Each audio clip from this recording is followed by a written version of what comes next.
अब अगर हमरा दोबारा धोखा नहीं के खाए के तो तोहार शादी करके ससुराल भेजल ही एक उपाय बा।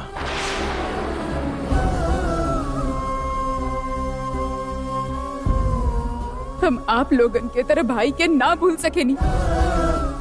मुंह बंद करा। हम शादी ना करब ऐसे हम दादी माँ से कह देनी, पर एकरा पे अब पापा का कहिए।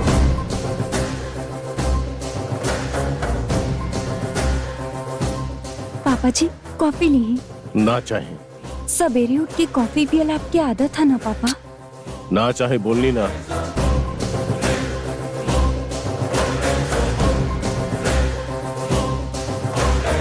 दादी माँ, हमार भैया के विषय में मालूम ना पड़े तक हम शादी ना करब, चाहे केहू कुछ भी कहे ना कर ले। ए कृष्णा, तारा से एगो बात करे के बाद। का माँ? बच्चा पर अगर हमनी जोर डालब, डराइब त वो लोग जबरदस्ती हाँ करी है दी है ना। बाकी वो लोगन के भी कुछ इच्छा हो खेला ना। ऐसन में उनकर भविष्य के बारे में तनी इच्छा सब आलोचना अभिप्राय सब हो खेले ना। बड़ा लोग के बात के बारे में वो लोग के ज्यादा मालूम ना हो खेला। ऐसन में वो लोगन के पास अपन जीवन के बारे में उनकर भविष्य के लेके कुछ कोनो इच्छा आलोचना अभिप्राय होखल सही बना। वो जौन तरह हमनी के मान बढ़ावेले, हमनी भी उनकर इच्छा के बारे में सोचब त अब अच्छा होई। आप जे बोल रहल बानी हमार बेटी के बारे में ही बोल रहल बानी ना। आपके पोती का कर रहल बिया, कैसे धोखा दे रहल बिया जाना तानी ना। और का जाने के रह गइल बा। भैरवी जौन कैली उ गलत बा, हम मना ना कर रहल बानी। बच्चा कुछ विषय में हमनी से ना कह पावेले, गलती कर जाले। वो लोग सोचेले कि हम लोग मना कर दे, ऐसे गलती हो जाला। लेकिन उनका भी हमनी के समझे के चाहिए। भैरवी के हमनी के पसंद कइल गइल रिश्ता पसंद ना बा कृष्णा।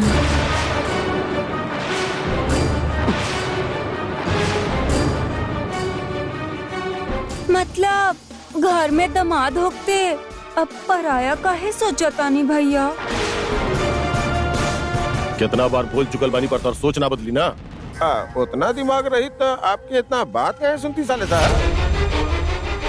कहीं हमने कई बात मत निकाल दे संभाल के। ओकरा कैसन लड़का चाहिए हमनी ओकरा से पूछ लेती तो अच्छा रहा। इतना साल परवरिश के ओकरा कैसन लड़का चाहिए का हमरा मालूम नहीं है? ऐसा नहीं के कृष्णा, एक बार ओकरा से पूछ लेता।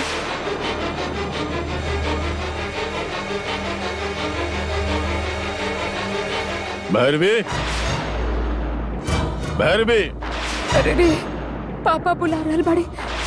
भैरवी।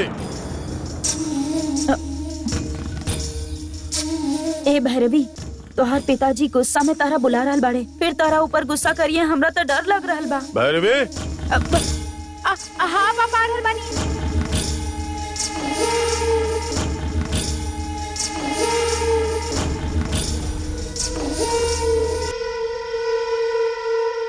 का भइल पापा? शादी ना कल चाहेलू ऐसा अपन दादी माँ से कहलवा था।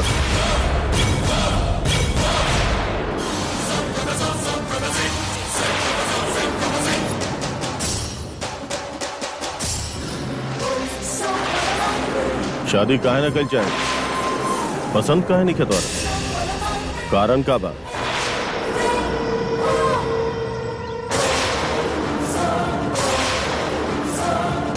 तोहरा खातिर योग्य संबंध हम खोज ना पाई वैसा सोचा था का बोला? तू अपन पिताजी के सवाल के जवाब दा, हमरा काहे देखत बाड़ू? रात के तू हमरा से कहले रहलू ना, उहे बात के अपन पिताजी से कह दा।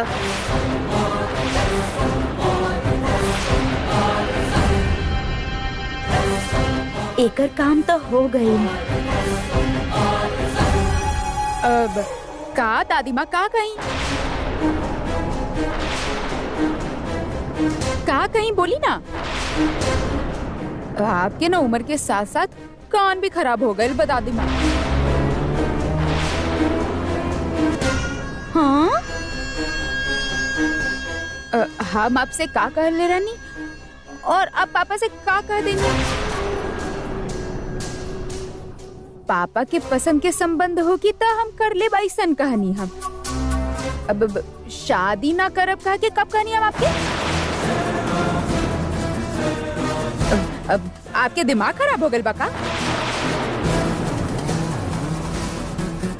ई का रात भर तक शादी ना करब ऐसन कहत रहली, अब ऐसन काहे कह रहल बाड़ी? रात में हमरा से कहत रहलू, अब ऐसन काहे कह रहल बाड़ू तू? आप ही हमारी बात गलत सुन ले हो कि हम अपन पापा के बात ना काटत आनी। हमारे बचपन से ही हम पापा के कौनो बात के मना कैले बानी का?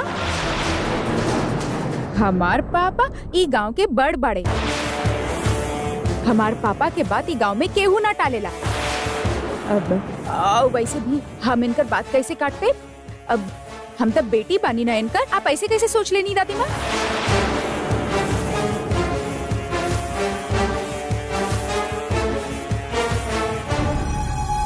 सारा गांव के भलाई सोचे वाला हमारे पापा के अपन बेटी के कैसन संबंध चाहिए मालूम ना होगी का? ऐसन गलत बात कबो हमारे पापा के मत बोलिया दादी माँ।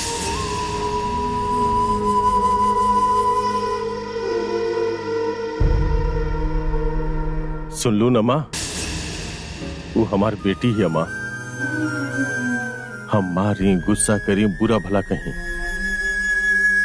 पिता का होखेला हमारी बेटी के पता बा। माफ कर दिया पापा, झूठ बोले के पड़ा। पापा दादी माँ के बात पर आप ध्यान मत दी। आप जे रिश्ता चुन ले बानी ना, हम ओकरा ओके कह देब। इतना झूठ काहे बोल रहल बाड़ी?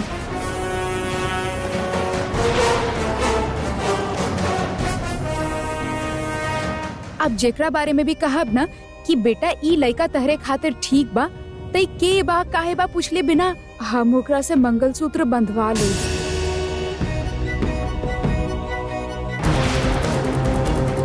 पापा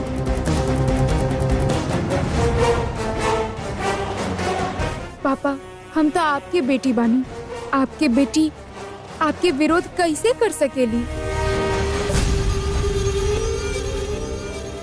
काल तक हम अपन बेटी के अपन प्रेम के प्रतिरूप समझत रहनी,